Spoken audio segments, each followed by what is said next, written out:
Nang umuwi ako mula sa trabaho, habang naghihintay sa pagbukas ng pinto ng elevator, aksidente akong nabangga ng isang lalaking nagmamadali palabas. Bago pa ako nakapagsalita ng paumanhin, narinig ko siyang nagtatakang nagtanong, Marco Santos. Napamura ako at sa pagkakataong ito ay masusing tiningnan ko ang lalaking nasa harap ko. Sa loob ko, hindi ko maiwasang makaramdam ng matinding pagkabigla, huminga ako ng malamig na hangin. Paano niya nalaman kung sino ako? Nakatayo lang ako doon na parang na-stone. Umiti siya ng bahagya at sinuri ako, nakatira ka dito, Marco. Awkward akong tumango, kaka-move in ko lang, kakasayos lang. Sa loob ko, parang may malalakas na alon na bumabalot. Ang taong gustong ipakasal ni Celeste Reyes ay hindi siya, di ba? Tiningnan niya ako na may mga pahiwatig sa kanyang mga mata na nagdulot sa akin ng pangungulila. Miguel Reyes, kuya ni Celeste Reyes. Madalas akong banggitin ng kapatid ko. Tiningnan ko ang kanyang kamay, ang isip ko ay walang laman. Siya rin ay may apelyido na Ihi, kapatid na lalaki, kaya pala ang taong humawak sa kanya noong gabing iyon ay kanyang tunay na kapatid. Hindi nakapagtataka kung bakit sila ay napakamagandang magkasama. Nagtataka pa ako kung bakit siya biglang bumili ng bahay dito, dahil pala sa akin. Nakita niyang nastun ako at hindi siya naabutan ng kamay. Medyo nahihiya siya ng isang segundo, ngunit mumiti pa rin. Dito ay maginhawa, tara, uminom tayo ng tsaa sa bahay mo. Wala pa akong ganap na naisip, pumasok na siya sa bahay. Gusto ko na lang sanang sapakin ang sarili ko. Hindi ba ito parang nagdadala ng lobo sa bahay? Pero napakaraming impormasyon ang dumating, ang isip ko ay parang buzing at hindi pa rin makabawi. Walang tsaa, pwede bang tubig lang? Walang problema, basta may mainom. Si Miguel Reyes ay mas gwapo pa kaysa sa Tsi, at ang kanyang pagsasalita ay maginoo at magalang. Mula nang pumasok siya sa bahay, patuloy siyang sinuri ako sa bahay na may mga pahiwatig sa kanyang mga mata na nagdulot sa akin ng hindi komportableng pakiramdam, ngunit hindi ko magawang paalisin siya. Ayaw mo bang malaman kung paano ko nalaman na ikaw iyon? Hindi ba tayo nagkita noon? Umupo siya sa sofa, sinubukan ang lambot nito, pagkatapos ay tumingin sa akin. Tahimik ako. Uminom si Miguel Reyes ng isang lagok ng tubig at dahan-dahang nagsalita. Matapos kayong maghiwalay, saka ko lang nalaman tungkol sa iyo. Parang nababaliw ang kapatid ko, ginamit ang lahat ng koneksyon para hanapin ka sa buong mundo. Hinahanap ang bawat sulok, ngunit hindi pa rin siya nakakita. Ito ay nagbigay sa akin ng labis na kuryosidad, sabi niya habang pinipikit ang kanyang mga mata at sinisiyasat ako mula ulo hanggang paa. Ano bang klaseng lalaki ang makakapagpabago sa kapatid ko ng ganito? Nakikita siyang unti-unting nalulumbay araw-araw, sinabihan ko siyang huwag magpakatanga sa isang ordinaryong lalaki. Ngunit sabi niya kung wala ka sa mundo, ayaw niyang mabuhay ng mag-isa. Hinanap kanya ng 365 araw at unti-unti akong nakikita siyang nawawala ng pag-asa. Hanggang isang araw, hindi ko siya makontak, saka ko lang naisip. Hindi ko kailanman malilimutan ang tanawin nang pumasok ako sa kanyang apartment. Nakita siyang nakahiga sa bathtub na puno ng dugo. Ang kanyang mga mata ay biglang naging matalim, naggangalit ang mga ngipin. Noong panahong iyon, nangako ako sa Diyos na kung makikita ko siya sa buhay na ito, tiyak na bibigyan ko siya ng aral na hindi niya malilimutan. Ang kanyang mga salita ay parang kidlat sa malinaw na langit na nagdulot sa akin ng pagkabigla. Si Celeste Reyes ay nagpakamatay dahil sa akin. Hanggang ngayon, hindi ko pa rin makalimutan ang malamig na pakiramdam nang dalhin ko siya sa emergency room. Ang mga oras na iyon ang pinakamahabang, pinakamasakit, at pinakamadilim sa buhay ko. Naisip ko ng napakaraming beses kung ano ang sasabihin ng doktor, kahit na nagdasal ako sa mga Diyos para iligtas siya. Ngunit hindi ko inasahan na nang siya ay nailigtas, nang buksan niya ang kanyang mga mata, ang unang tanong na sinabi niya ay puno ng sakit, bakit mo ako niligtas? Ang boses ni Celeste Reyes ay napuno ng damdamin at ang mga luha ay dumadaloy. Ang isip ko ay walang laman, bumagsak ako sa lupa, humihingal ng mabigat. Ang puso ko ay nanginginig, ang mga luha ay umagos na parang talon. Ang katawan ko ay malamig na parang nahulog sa yelo. Hindi ko kahit maramdaman kung ang puso ko ay patuloy pang tumitibok.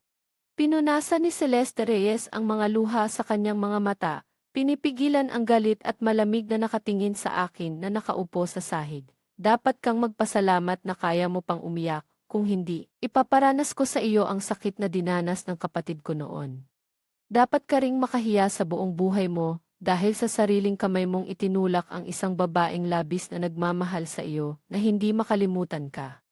Pasensya na, pasensya na. Ang mga luha ko ay patuloy na dumadaloy, bawat hininga ay masakit na parang pinagsasaksak, halos hindi na makahinga. Talagang may utang na loob ako sa kanya. Talagang may utang na loob ka sa kanya. Biglang inatake ni Miguel Reyes ang aking kwelyo, tinitigan ako ng may galit, hindi ako lumaban at hinayaan siyang ilabas ang galit, ito ang presyo na kailangan kong bayaran para kay Celeste Reyes. Unti-unting humupa ang emosyon ni Miguel Reyes, binitiwan niya ang aking kwelyo at umupo muli sa sofa, sinabing hindi ko siya masisisi. Siya ay masyadong matigas ang ulo. Kapag nagpasya siya sa isang tao, kahit na ang Diyos ay hindi makakapigil. Huwag lang tingnan ang kanyang malamig na anyo na tila walang pakialam. Sa katunayan, mahal na mahal niya ako, higit pa sa kanyang sarili, ang pagmamahal niya sa akin ay nakaukit sa kanyang kaluluwa. Tumayo siya at inayos ang kanyang hitsura, malamig na tumingin sa akin, ngayon na bumalik ka, wala akong pakialam kung makakapag-ayos kayo. Umaasa lang ako na maipapaliwanag ninyo ang mga hindi pagkakaintindihan, kung sakaling saktan mo siya, kahit na tumakas ka sa dulo ng mundo, hindi kita patatawarin. Pagkatapos niyang sabihin iyon, tiningnan niya ako ng mas malalim, humihip ng malamig na hangin at umalis. Mula sa kanyang huling tingin, nabasa ko ang galit, kawalang magawa at pagmamahal ng isang kuya para sa kanyang kapatid. Ang napakalaking impormasyon ay naging pakiramdam ng pagkakasala na sumalakay sa aking isip. Bumagsak ako sa lupa at umiyak ng malakas. Ito ba ay kalungkutan? O may iba pang dahilan? Hindi ko alam. Ang matinding pakiramdam ng pagkakasala at kawalang magawa ay nagdulot sa akin ng pagkawala ng kakayahang mag-isip. Sa tingin ko, dapat akong huminto, kailangan ko ng oras upang maunawaan ang mga pangyayaring ito. Kailangan ko rin ng oras upang ayusin ang relasyon ko kay Celeste Reyes. Mabilis na lumipas ang oras, dumating ang katapusan ng linggo. Dapat sana ay magpapapahinga ako, ngunit tinawag ako ng isang dating kaklase na matagal nang hindi nakita para pumunta sa bar. Hawak ko ang baso ng alak at uminom ng mabilis. Ang malalakas na tunog ng musika at ang mga katawan na sumasayaw sa dance floor ay nagdulot sa akin ng pagkabahala. Isang grupo ng mga kaklase ang nag-uusap ngunit hindi ako nakisali. Lumapit si Paolo na may hawak na baso ng alak. Kung hindi ko ito nakita ng personal, sino ang maniniwala na si Celeste Reyes ay ganito ka-obsessed? Huwag sabihin na ikaw, kahit kami ay hindi makapaniwala sa sinabi niya. Uminom ako ng isang lagok. Nagpatuloy ang mga kaibigan sa paligid. Noong una, akala ko ang mga mayayamang dalaga tulad ni Celeste Reyes ay naglalaro lamang sa pag-ibig. Ang kanyang pag-ugali sa iyo ay tila walang pakialam. Tinitingnan kanya na parang isdang nahuhuli. Sinasabing mahal ka niya, ngunit tila hindi naman siya masyadong malapit. Ngunit kung hindi siya mahal, least she fulfilled her duty as a girlfriend, kami ay lahat na inggit. Umiti si Paolo ng may komplikadong damdamin at nagbuhos ng isa pang baso para sa akin.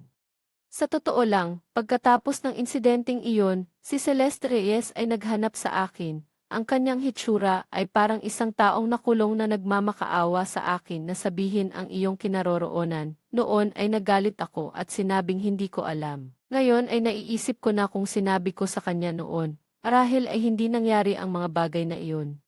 Nahihiyang umiling siya at uminom ng baso ng alak na sobrang pait na napakagat siya. Huwag nang pag-usapan ang mga hindi masayang bagay, dapat tayong magsaya ngayong gabi. Muling nagbuho si Carlos ng isang baso para sa akin. Wala akong sinabi, parang may mabigat na bato sa aking puso, napakaikip na kahit ang alak ay hindi makapagpahinga sa akin. Kinuha ko ang baso ng alak at uminom ng isang lagok, dahan-dahan itong ibinaba sa bar. Uuwi na ako, magsaya kayo. Si Paolo at Carlos na nag-iinom at namumula ang mukha ay tila may sasabihin, ngunit naputol ng isang boses ng babae. Marco Santos, lasing ka na, hayaan mong ihatid kita pauwi. Ang nagsalita ay si Jasmine Cruz, ang kaklase namin sa high school. Nang malaman niyang umuwi ako, madalas niyang tinatanong ang aking mga balita at nagmamalasakit sa lahat ng bagay na may kinalaman sa akin. Sa isang nakaraang pagtitipon, sa ilalim ng impluwensya ng alak, namula siya at sinabi sa akin na gusto niya ako. Pagkatapos ay sinabi ni Christina sa akin na talagang mailihim siyang pag-ibig sa akin mula pa noong high school. Ngunit ako ay mabagal ang reaksyon at na-miss ang kanyang mga pahiwatig. Salamat, hindi na kailangang mag-abala, sasakay na lang ako ng taxi pa uwi. Ngumiti ako at tumanggi na nagdulot ng kaunting pagkalito sa kanya. Ngumiti ako at tumanggi na nagdulot ng kaunting pagkalito sa kanya.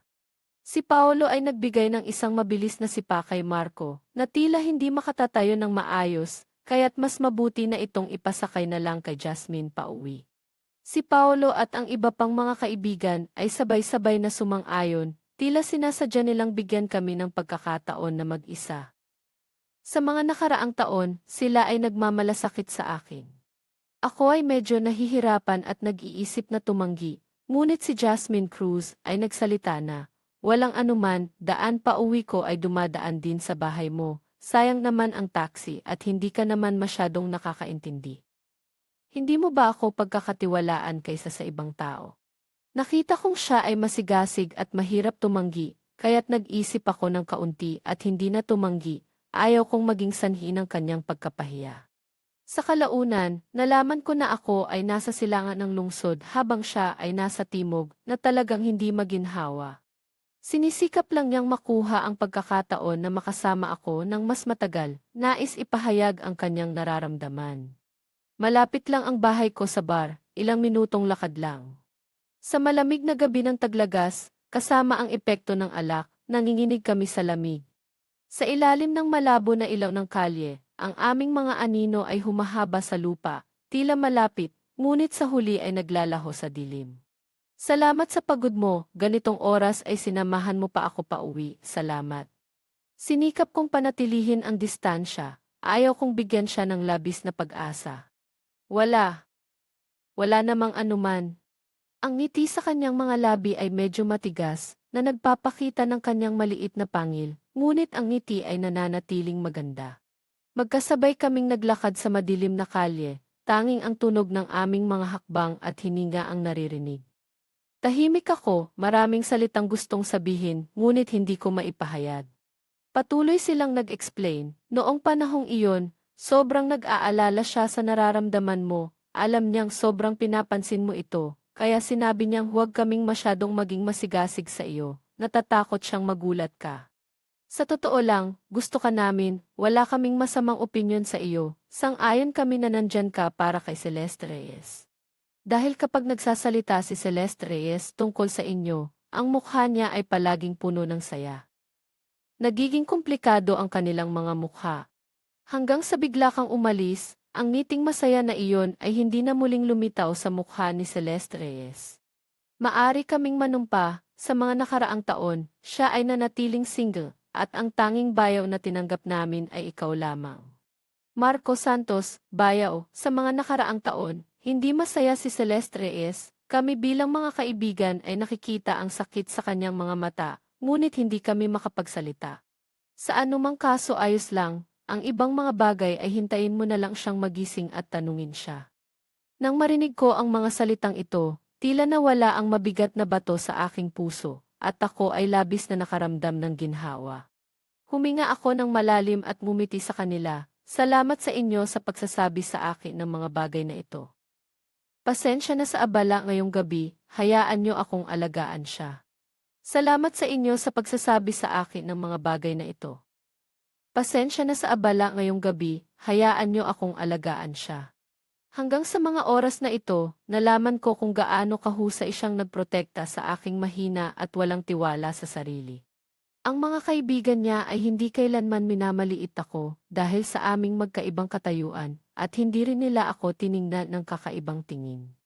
Noong nakaraan, akala ko hindi nila ako pinapansin dahil sa magkaibang mundo kami, isa akong estranghero na maaaring mapalitan anumang oras. Ngayon ko lang nalaman na alam na nila ang napakaraming bagay tungkol sa akin. Sa kanilang mga mata, hindi lamang ako wala ng lihim kundi wala na ring misteryo. Sa kanilang mga mata, bahagi na ako ng kanilang mundo. Sa pag-iisip na ito, hindi ko maiwasang magpatawa sa sarili ko, parang sinampal ko ang aking sarili, karapat-dapat lang. Akala ko sa mga lugar na hindi ko alam, si Celeste Reyes ay gumawa ng napakaraming bagay para sa akin.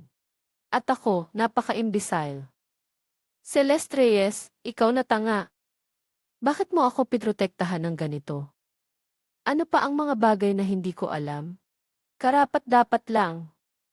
Akala ko sa mga lugar na hindi ko alam, si Celeste Reyes ay gumawa ng napakaraming bagay para sa akin. At ako, napaka-imbecile.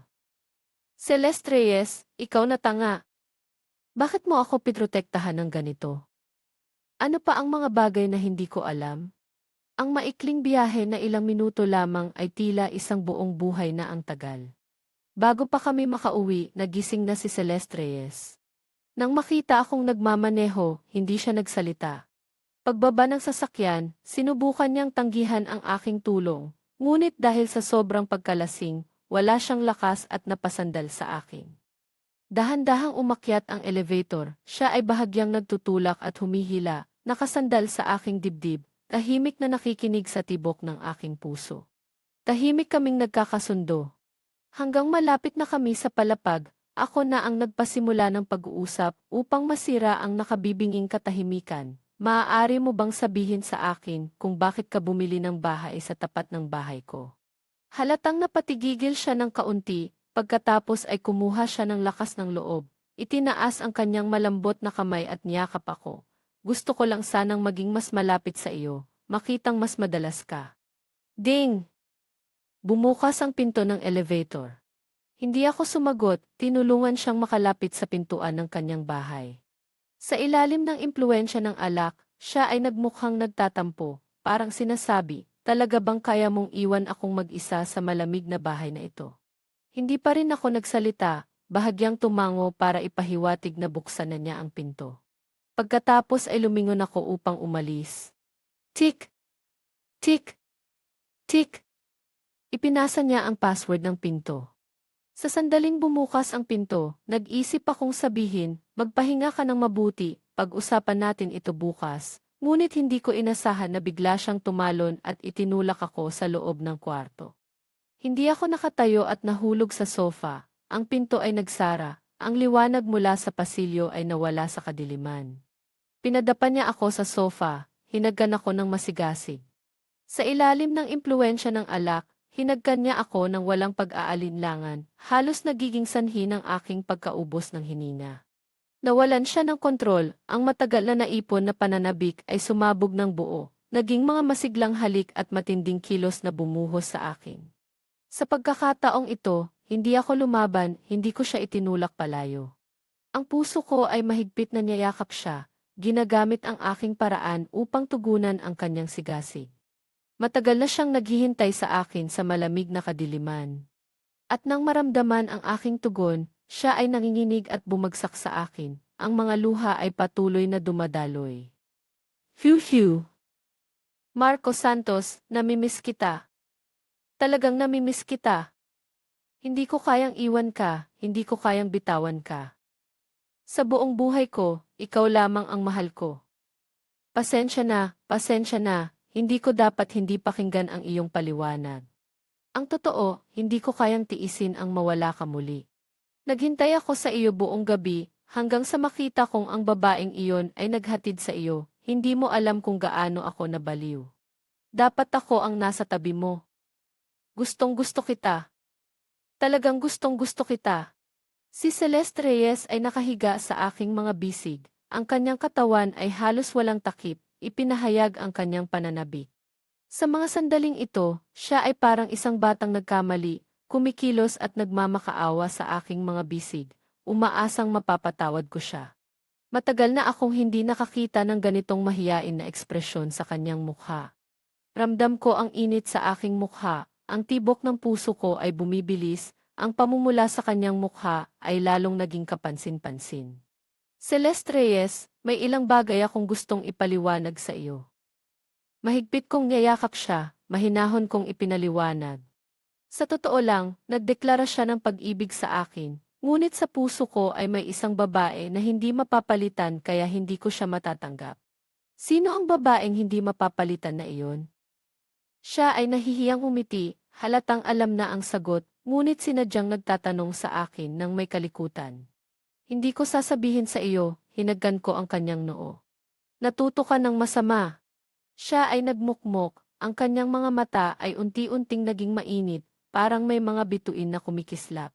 Pagkatapos ng ilang segundo ng katahimikan, muli siyang umangat at humalik sa aking mga labi. Dahan-dahan kong niyayakap ang kanyang baywang, sa pagkakataong ito ako na ang naging masigasig. Celeste Reyes, gusto rin kita. Hindi ko na kayang pigilin ang pananabik ko. Gawin natin ulit ito, okay? CJ. Agad na namula ang kanyang mukha, parang isang maliit na pusa na masunuri na tumango at nakipagtulungan sa akin. Kinabukasan, nagising ako sa kama. Siya ay mahimbing na natutulog sa ilalim ng kumot, ang kanyang maamong anyo ay hindi ko napigilang halikan ng magaan, ang kilos ay maingat upang hindi siya magising. Lumabas ako ng kwarto upang maglinis at sabay na magluto ng agahan.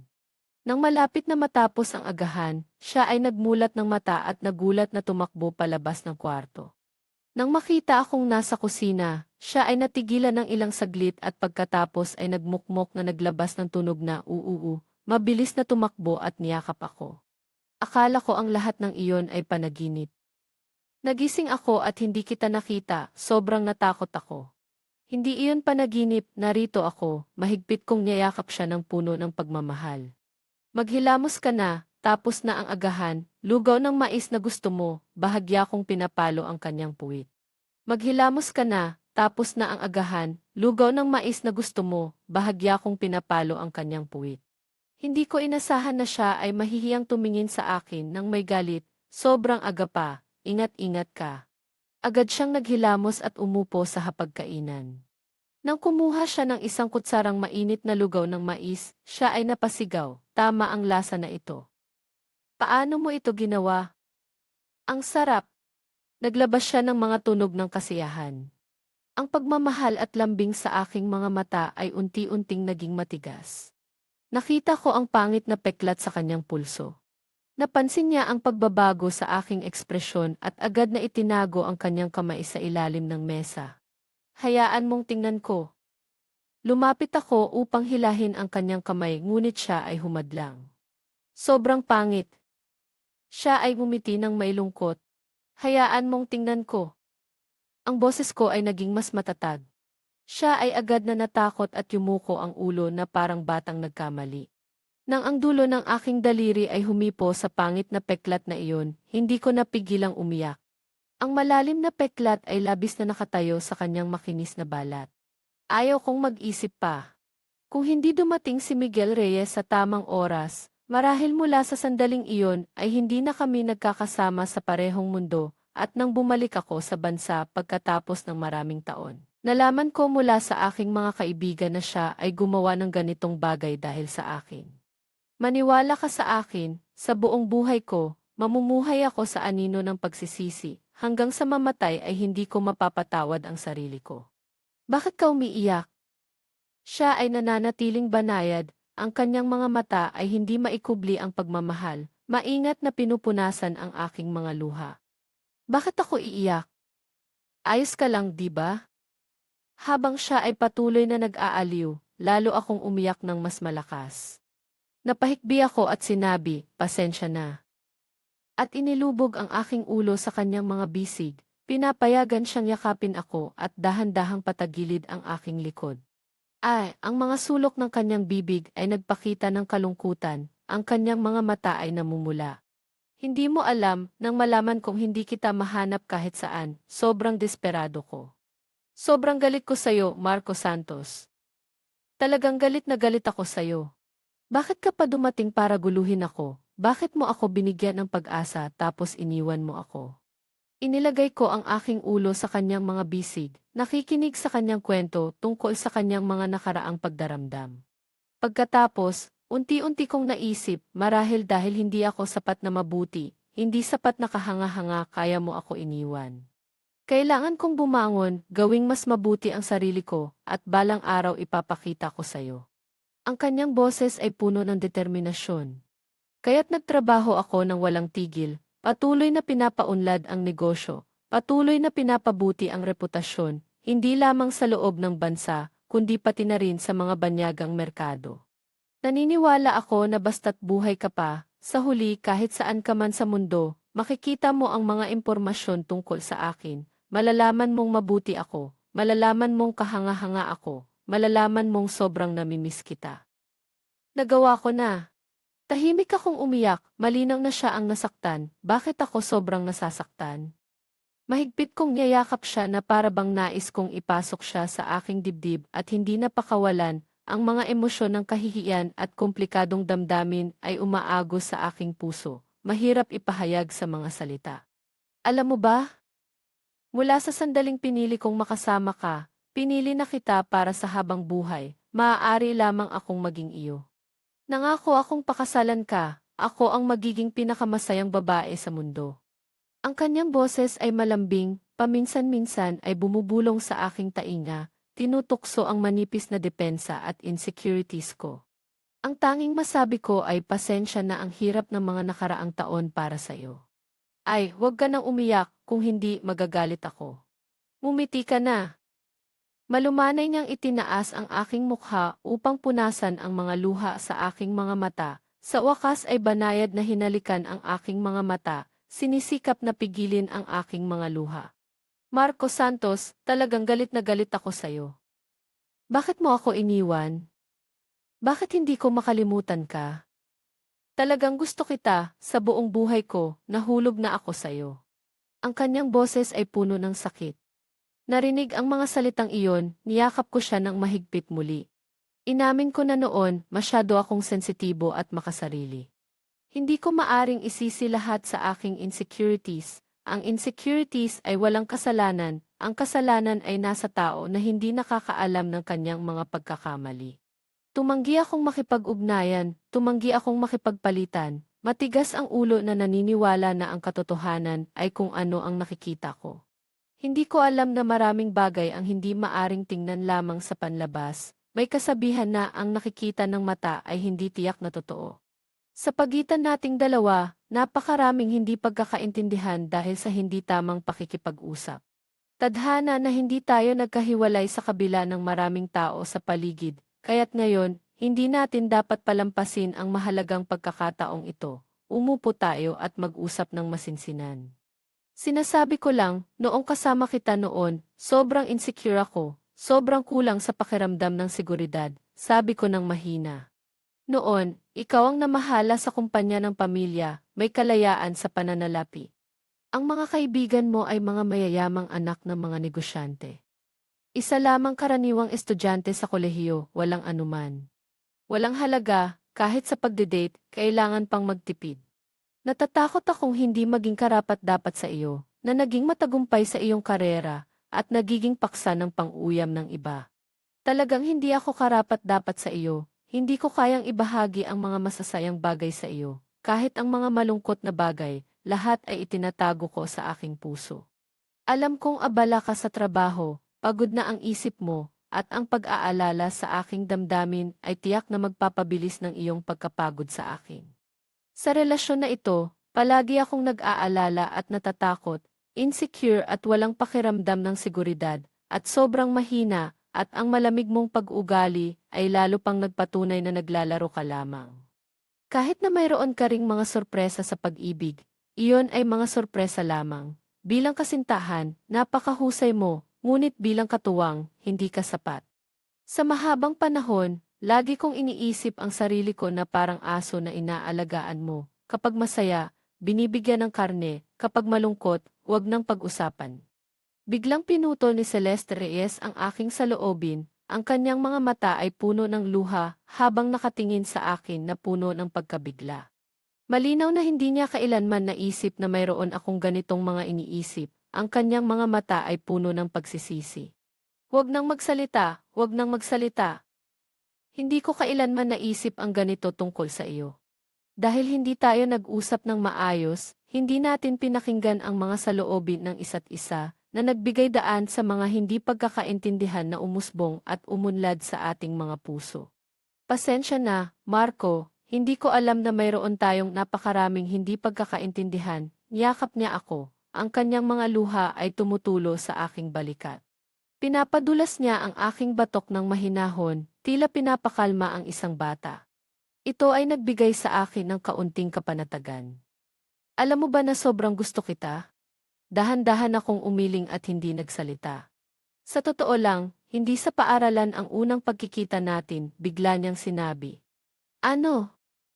Napasigaw ako. Sa aking alaala, ang unang pagkikita namin ay sa isang social event sa unibersidad. Siguradong hindi mo alam dahil ito ay isang lihim ko. Ngayon, ikukwento ko sa iyo ang aking lihim. Ang kanyang mga mata ay puno ng luha, ngunit siya ay tumatawa. Ang kanyang mga mata ay matamis na tila handa ng umapaw. Sa puntong ito, ako ay naging tagapakinig na nakatingin sa kanya ng puno ng pagmamahal. Nang ikwento niya ang tungkol sa unang pagkikita namin, iyon ay sa isang gabi ng malakas na ulan. Noon, ang tatay ko ay na-ospital, nagmamadali akong bumisita. Tumingin ako sa paligid ngunit walang taxi, hindi rin dumating ang driver. Nang balak kong tumakbo sa labas sa ilalim ng ulan, ikaw, na tahimik na nakatayo sa tabi sa loob ng mahabang panahon, ay napansin ang aking pagmamadali at ibinigay sa akin ang payong na hawak mo. Tinanong kita kung bakit, sinabi mong malapit ka lang dito. Tumawa si Celeste Reyes. Tumakbo ka sa ilalim ng malakas na ulan na nawala sa dilim.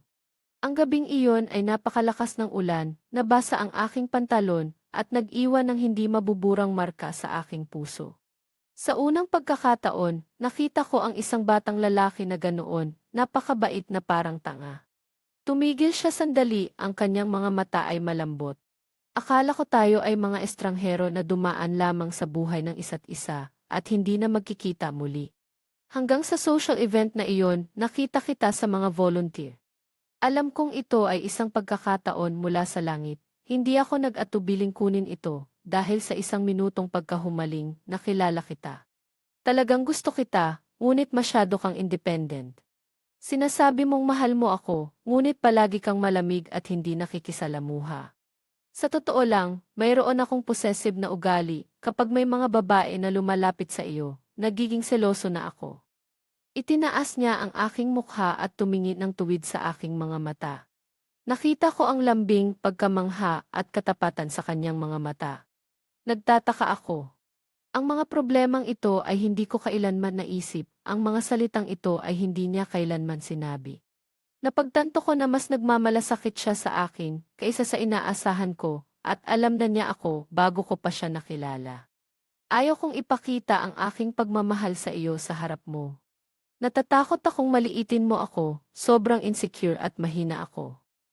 Natatakot na pagkatapos kong ipakita ang aking tunay na sarili, masaktan ako, sabi ko ng mahina. Tanga, itinaas niya ang aking mukha at dahan-dahang hinalikan ang sulok ng aking mata na basang-basa. Hindi ka naman insecure. Hindi ka naman mahina sa relasyong ito. Pinrotektahan kita ng mabuti, ngunit hindi ko sinabi sa iyo. Tumingin ako ng diretso sa kanyang mga mata, maraming bagay ang nais kong sabihin. Sa wakas ay naitanong ko ang tinik na matagal nang nakabara sa aking puso. Sa totoo lang, umalis ako noon nang walang paalam dahil akala ko si Miguel Reyes ang tunay mong kasintahan. Hindi niya napigilan ang kanyang sarili, nagulat at nagalit, dahil doon ikaw. Bakit hindi mo ako tinanong? Ang tanga mo. Noong gabing iyon, sumama lang ako sa aking kapatid sa isang dinner party. Noong gabing iyon, sumama lang ako sa aking kapatid sa isang dinner party. Galit na galit siyang nakatingin sa akin at kumagat sa aking balikat. Noong panahong iyon, maaari mo akong tanungin, hindi ako natatakot na maging hindi makatuwiran, natatakot lang akong umalis ka ng walang paalam. Hindi ko alam kung saan ako nagkulang at hindi ko alam kung ano ang mali ko. Sino ang mag-aakalang pipiliin mo ang pinakamalupit na paraan na makakapagpahirak sa akin? Marco Santos. Sobrang galit ko sa iyo. Sa puntong ito, na parang naalala ang mga hindi masayang alaala, naunawaan namin na gaano kalalim ang mga hindi pagkakaintindihan noon. Sa araw na iyon, niyakap namin ang isa't isa, nagkwentuhan tungkol sa maraming nakaraan, at nakinig sa mga saloobin ng isa't isa, hanggang sa hindi na siya nakayanan ang pagod. Akala ko ay natutulog na siya sa aking mga bisig, kaya tumigil ako. Dahan-dahan ko siyang binuhat papuntang kwarto, tinakpan siya ng kumot. Habang tinitingnan ang kanyang maamong mga mata habang natutulog, hindi ko napigilan ang paghalik sa kanyang noo. Mula nang maalis ang mga hindi pagkakaintindihan, natural na naging magkasundo kami, siya ay tila nais na dumikit sa akin araw-araw. Saan man siya pumunta, nais niyang sumama ako, natatakot na kapag lumingon siya, mawawala ako. Alam kong sobrang kulang siya sa pakiramdam ng seguridad, at sa totoo lang, ganoon din ako. Pareho kaming natatakot na ang isa't isa ay muling mawawala sa aming mundo. Sa pagkakataong ito, maingat naming pinangalagaan ang pag-ibig na nawala ngunit natagpuan muli. Sa kagalakan, may nararamdaman akong kawalang sigla at pagkabahala na parang lahat ay isang napakaditotoong panaginip. Kahit na patuloy kong sinasabi kay Celeste Reyes na sa buong buhay ko, hanggang sa mamatay, hindi ko siya iiwan, siya ay mahigpit na niyayakap ako, lalo na sa gabi habang natutulog, natatakot na paggising niya sa umaga ay mawawala ako. Nang muling lumitaw ang matamis na ngiti ng kaligayahan sa mukha ni Celeste Reyes, walang sinuman ang mas masaya kaysa kay Miguel Reyes. Kahit na labis siyang galit sa akin at nais akong parusahan, taos-puso pa rin siyang nagbigay ng mga pagbati. Wala na akong magagawa, sino bang mag-aakalang siya ay kapatid niya. Pagkalipas ng ilang panahon, nakipagtulungan ako sa mga malalapit na kaibigan ni Celeste Reyes at sa aking mga kapatid, lihim na nagdekorasyon ng bahay para sa isang proposal nang hindi siya nakakaalam. Nang buksan ko ang pinto, nakita ko ang buong silid na puno ng mga bulaklak at mga lobo, suot ang aking suit at maihawak na bulaklak, nakaluhod akong ngumiti sa kanya, ikaw, Celeste Reyes. Ako si Marco. Ako si Marco. Maaari ba kitang tanungin kung maaari kitang maging asawa? Agad siyang napaiyak, pinipigilan ang kanyang bibig habang patuloy na tumango at nahirapang nagsabi, sang-ayon ako, Marco. Sumasang-ayon si Celeste Reyes na maging asawa mo. Ang singsing sa aking kamay ay idinisenyo niya at naglalaman ng pagmamahal at pangako ng aming dalawa. Dapat kong sabihin na ang babaeng ito ay talagang malalim, mula nang malaman niyang bumalik ako. Tahimik siyang naglatag ng bitag para sa malaking isda. Lahat ng akala ko ay nagkataon ay talagang mga maingat na plano niya. Kahit sina Paolo at ang iba pa ay bahagi ng plano, lahat sila ay nakipagtulungan sa kanya upang hikayatin akong subukan at muling pag-ugnain kami. Nang gabing iyon, nalaman niyang dinala ako ni Jasmine Cruz pauwi at naghayag ng damdamin, kaya't siya ay tumakas at uminom ng labis. Naisip ko ito, hindi ko mapigilan ang ngumiti. Ang ngiti ng kaligayahan ay halos umaapaw. Nang magkamalay, huminga ako ng malalim, pinigilan ang pagkabahala sa aking puso. Nakatingin ako kay Celeste Reyes na umiiyak na halos nababasa na ang kanyang mga pisngi. Celeste Reyes, ngayon ay anibersaryo ng 7 taon mula nang tayo'y nagkakilala.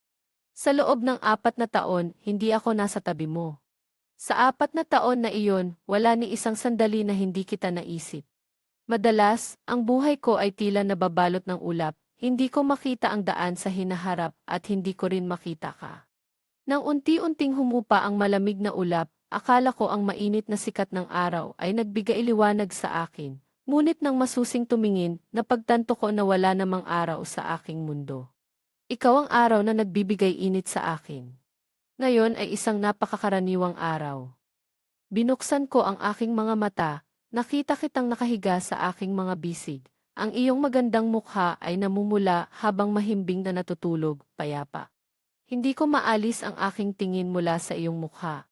Ayaw kong matulog, ayaw ko ring bumangon. Natatakot akong kapag pinikit ko ang aking mga mata, mawawala ka. Natatakot akong kapag bumangon ako, ang taong nasa aking mga bisig ay isang ilusyon lamang na dulot ng labis kong pangungulila. Marahil hindi mo alam, sa mga sandaling pinagmamasdan kita, nagdesisyon ako sa pinakamahalagang bagay sa aking buhay. Gusto kong mag-propose sa iyo, kahit na ito ay napakabiglaan, maaaring magdulot ito sa iyo ng takot. Ayaw ko na ring maghintay, ayaw ko na rin na maghintay ka. Naghintay ako sa iyo ng 4 na taon, at ikaw ay naghintay sa akin ng 7 taon. 7 taon na ang nakalipas nang ikaw ay umamin sa akin sa harap ng libu-libang guro at mga kaibigan, pumayag akong makasama ka. 7 taon pagkatapos, tinawag ko ang lahat ng ating mga kaibigan dito upang opisyal na mag-propose sa iyo. Gusto kong bigyan ka ng isang tahanan na para sa ating dalawa. Nais mo bang pumasok sa pintuang ito? Lumuhod ako sa isang tuhod sa gitna ng isang tanawin ng proposal na pinalamutya ng mga bulaklak at lobo. Sa labas ng pinto, si Celeste Reyes ay walang tigil na nanginginig. Sa loob ng silid, ang ating mga kaibigan ay sumisigaw ng malalakas, "Ngumiti ka sa kanya! Ngumiti ka sa kanya!" Kung ano pa ang dapat pag-isipan? Si Celeste Reyes ay direktang pumasok sa pinto, pumasok sa ating tahanan, ang tahanan na para sa ating dalawa, at tumalon sa aking mga bisig. Niyayakap ako ng mahigpit, nakaluhod ang mukha sa aking dibdib habang umiiyak. Ito ay mga luha ng kaligayahan, pagkatapos ng maraming taon ng pag-ikot, sa wakas ay naabot ang pinakainaasam na araw na ito. Niyayakap siya sa aking mga bisig, siya ay tahimik na umiiyak, bigla akong nakaramdam ng napakapalad, ako ang pinakamapalad at pinakamasayang tao sa mundong ito. Sa lahat ng mga taon, hindi siya kailanman umalis, palaging nandyan sa parehong lugar na naghihintay sa akin. Marahil sa napakaraming madilim na gabi, patuloy kong aalalahanin ang damdaming ito at ang mainit na pagbati ng mga kaibigan. Sige na, wag nang umiyak. Mag-enjoy ka. Ibinabalik ko ang salitang ito sa kanya, sabay dahan-dahang isinuot ang singsing na inihanda ko sa kanyang pang-apat na daliri. Mula ngayon, ikaw na ang Ginoo ng apelyido Kay. Itinaas niya ang kanyang kamay na may singsing na parang ipinagmamalaki sa lahat ng mga kaibigan. Narinig niyo ba? Mula ngayon, ako na ang Ginoo ng apelyido Kay. Ang ingay ng mga kaibigan ay lalong lumalakas, ngunit sa kanyang mga mata, ako lamang ang naroroon. Tumalon siya sa aking mga bisig at niyayakap ako ng mahigpit. Sa tingin ko, sa mga sandaling ito, ako ang pinakamasayang babae sa mundo. Ikaw ang pinakamagandang regalo na ibinigay sa akin ng mundong ito. Nang marinig ko ang salitang ito, may kaunting panghihinayang na umusbong sa aking puso, ngunit higit pa roon ay ang matamis na kaligayahan. Sa totoo lang, hindi ko kailanman nasabi sa kanya, siya ang pinakamagandang regalo na ibinigay sa akin ng mundong ito. Hindi ko rin kailanman nasabi kay Celeste Reyes na sa unang gabi ng ulan nang magkita kami, na wala ko ang pinakamamahal kong tao. Bago ako lumabas sa malakas na ulan, ako ay parang isang bangkay na walang kaluluwa, ang aking damdamin ay nasa bingit ng pagbagsak. Sinikap kong pigilin ang pag-iyak.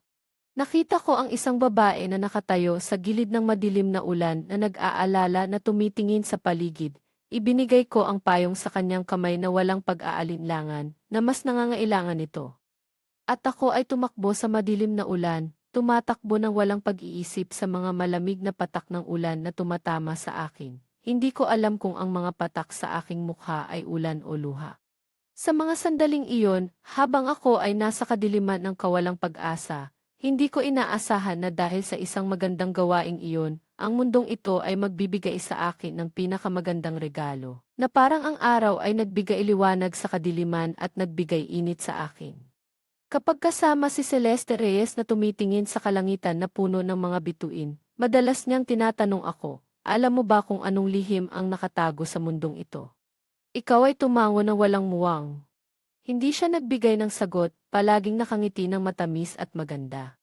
Hanggang sa kasal, siya ay nakasuot ng wedding gown, naglalakad sa mga petal ng bulaklak, talagang naging asawa ko. Siya ay tumayo sa dulo at bumulong sa aking tainga. Ikaw ang lihim na itinagong ko sa aking puso sa mundong ito. 6 na buwan pagkatapos ng kasal, siya ay matagumpay na nagbuntis. Madalas siyang nagtatanong sa akin na parang isang batang walang pakiramdam ng seguridad. Pagkatapos ipanganak ng sanggol, pababayaan mo ba ako? Mahal mo lamang ang sanggol at hindi na ako mahalaga, hindi ba? Diyos ko!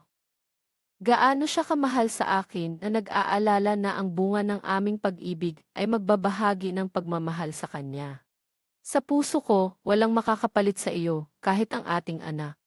Sa hinaharap, magkakaroon ng isang tao na may mga mata na katulad mo at mga labi na katulad ko, kapag siya ay naglalambing at tinatawag kang ina at humihingi ng yakap sa akin, hindi mo ba ako pababayaan? Siyempre, hindi. Si Celeste Reyes ay agad na umiling, nakahiga sa aking mga bisig. Ikaw ang pinakamamahal ko. Ang tunay na pag-ibig ay hindi nangangahulugang walang hadlang o hindi pagkakaintindihan, ito ay tungkol sa pasensya, pagtitiwala at kakayahang magpatawad. Ang buhay ay maaaring dalhin tayo sa maraming hindi inaasahang landas, ngunit kung ang dalawang puso ay talagang pag-aari ng isa't isa, makikita nila ang daan pabalik sa isa't isa. Pahalagahan ang mga taong nagmamahal sa atin. Huwag hayaang ang kayabangan o takot ay hadlang sa atin na magbukas ng ating puso. Alagang pag-aari ng isa't isa, makikita nila ang daan pabalik sa isa't isa. Pahalagahan ang mga taong nagmamahal sa atin. Huwag hayaang ang kayabangan o takot ay hadlang sa atin na magbukas ng ating puso. Maging matatag sa pagharap sa mga pagsubok, tapat na ibahagi at makinig sa isa't isa, sapagkat minsan ang tunay na kaligayahan ay nasa ating harapan, basta't tayo ay mailakas ng loob na lampasan ang mga hadlang sa ating sariling kaluluwa.